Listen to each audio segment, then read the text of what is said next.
This is Kumar from IT Bridge 2, and today I am here with my presentation on IT, that is Information Technology. So before I proceed, first of all we know about what is Information Technology. So Information Technology is that which store the data, process the data, transmit the data and receive the data. In simple language, we can say that Information Technology is an information system.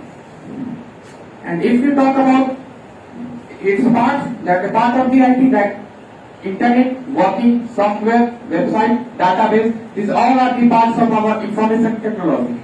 And now I am going to show you that where it is used. It is used in many places, but I can show you only few, like in school, in booking ticket, in hospital. Or it is vigorously used in our social media platform, that Facebook, Snapchat, WhatsApp, Instagram. In all these things, IT is vigorously used. And at last, thank you so much for listening my content. That will have